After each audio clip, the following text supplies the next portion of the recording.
Hello दोस्तों, स्वागत है आपका स्टडी स्मार्ट स्टूडियो में। आज हम दक्षिण भारत के राजवंश में चोल वंश के बारे में पढ़ेंगे। यह हमारा चोल वंश से संबंधित दूसरा वीडियो है। इससे पहले एक वीडियो अपलोड हो चुका है। पहले वीडियो में हमने चोल वंश के संस्थापक विजयालय से लेकर अधिराजेंद्र तक के शासकों को पढ़ा था। इस वीडियो में हम मुख्यतः चोल चालुक्य वंश के शासक कुलोत्तुंग प्रथम, विक्रमचोल, कुलोत्तुंग द्वितीय, राजराजा द्वितीय, राजाधिराज द्वितीय, कुलोत्तुंग तृतीय, राजाधिराज तृतीय और राजेंद्र तृतीय के बारे में पढ़ेंगे।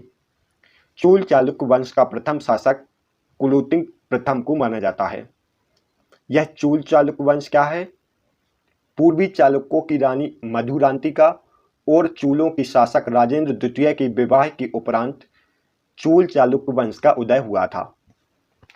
चोल चालुक्य वंश का प्रथम शासक कुलोत्तुंग प्रथम को माना जाता है और यह अधिराजेंद्र के बाद शासक बना था। कुलोत्तुंग प्रथम का शासनकाल 1070 से 1120 ईस्वी के मध्य में था। इसकी माता का नाम अमनगा देवी और पिता का नाम राजराज नरेंद्र था। अमनगा देवी चोल वंश की राजकुमारी थी और राजराज नरेंद्र बेंगी के चालुक्य वंश का शासक था। अधिराजेंद्र के बाद चोल वंश का शासक कुलोत्तुंग प्रथम बनता है। कुलोत्तुंग प्रथम ने कलचुरी राजा यशकर्ण और कलिंग राजा अनंत वर्मन को पराजित किया था। कुलोत्तुंग प्रथम ने कलचुरी राजा यशकर्ण और कलिंग राजा अनंत वर्मन को पराजित किया था। इसी के काल में श्रीलंका के राजा विजय बाहु ने स्वतंत्रता की घोषणा की थी। कुलोत्तुंग प्रथम के काल में श्रीलंका के विजय बाहु ने स्वतंत्रता की घोषणा कर दी थी। इसने भू राजस्व निर्धारण हेतु भूमि सर्वेक्षण करवाया था और व्यापारियों के लाभ को बढ़ाने के लिए इसने चुंगियों व तटों कर को समाप्त कर दिया था। इस कर को समाप्त करने के बाद इसने सुमंगत व्रत की उपाधि धारण की थी। सुमंगत व्रत का अर्थ होता है करों को समाप्त करने वाला। कुलोत्तुंग प्रथम ने एक दूत मंडल भी चीन भेजा था जिसमें लगभग 72 या 96 सदस्य थे। इसने कटे कंजचोल और मलेनडु कुंज चूलन की उपाधि धारण की थी। इसी के दरबार में जय गोंदर कवि रहते थे जिन्होंने कलिंग तुपर्णी ग्रंथ की रचना की। कलिंग तुपर्णी ग्रंथ के लेखक जय गोंदर कुलोत्तुंग प्रथम के दरबार में रहते थे। कुलोत्तुंग प्रथम के बाद विक्रमचोल शासक हुआ। इसका शासनकाल 1120 से 1133 ईस्वी के मध्य में था। यह कुलोत्तुंग प्रथम का उत्तराधिकारी था। इसने चितंबर में स्थित नटराज मंदिर का पुनरुद्धार करवाया था। विक्रमचोल ने चितंबर में स्थित नटराज मंदिर का पुनरुद्धार करवाया था। विक्रमचोल ने गोविंदपुर मंदिर में स्थित वैष्णव मूर्ति को समुद्र में फेंकवा दिया था। इस कारण इसे प्रजा त्याग समुद्र के नाम से पुकारती थी। विक्रमचोल को त्याग समुद्र की उपाधि मिली थी। विक्रमचोल के बाद कुलोत्तुंग द्वितीय शासक बनता है। कुलोत्तुंग द्वितीय का शासनकाल 1133 से 1150 ईस्वी के मध्य में था। यह विक्रमचोल का पुत्र था।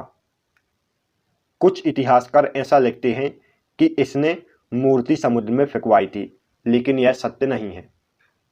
कुलोत्तुंग द्वितीय के बाद राजराजा द्वितीय शासक बनता है। इसका शासनकाल 1150 से 1173 ईस्वी के मध्य में था। इसके समय में चारों ओर शक्तिशाली सामंत का उदय हुआ था। राजराजा द्वितीय के काल में चारों ओर शक्तिशाली सामंत का उदय हुआ था। राजराजा द्वितीय के बाद राजाधिराज द्वितीय शासक बनता है। इसका शासनकाल 1173 से 1182 ईस्वी के मध्य में था। राजाधिराज द्वितीय के काल में पांड्य शासक कुलशेखर व वीरपांड्य के बीच उत्तराधिकार का युद्ध होता है, जिसमें राजाधिराज द्वितीय वीरपांड्य का साथ देता है जबकि श्रीलंका के शासक कुलशेखर का साथ देते हैं। आगे चलकर वीरपांड्य पांड्य वंश का शासक बन जाता है। राजाधिराज द्वितीय के बाद कुलोत्तुंग तृतीय शासक बना। इसका शासनकाल 1182 से 1216 ईस्वी के मध्य में था। यह चोल वंश का अंतिम महान शासक था। कुलोत्तुंग तृतीय चोल वंश का अंतिम महान शासक माना जाता है। इसने पांड्य शासक वीरपांड्य को पराजित किया था। कुलोत्तुंग तृतीय ने पांड्य शासक वीरपांड्य को पराजित किया था। आगे चलकर पांड्य शासक जटावर्मन कुलशेखर बनता है और जटावर्मन कुलशेखर ने कुलोत्तुंग तृतीय को बुरी तरह पराजित किया। वीरपांड्य के बाद पांड्य वंश का शासक जटावर्मन कुलशेखर बनता है, जिसने कुलोत्तुंग तृतीय को बुरी तरह पराजित किया। कुलोत्तुंग तृतीय के बाद राजाधिराज तृतीय शासक बनता है। इसका शासनकाल 1216 से 1250 ईस्वी के मध्य में था। यह एक कमजोर व अयोग्य शासक था। पांड्य शासक सुंदर ने इसे बंदी बना लिया था। राजाधिराज तृतीय को पांड्य शासक सुंदर ने बंदी बना लिया था। कुछ समय के लिए राजेंद्र तृतीय शासक बनता है। इसका शासनकाल 1250 से 1279 ईस्वी के मध्य था।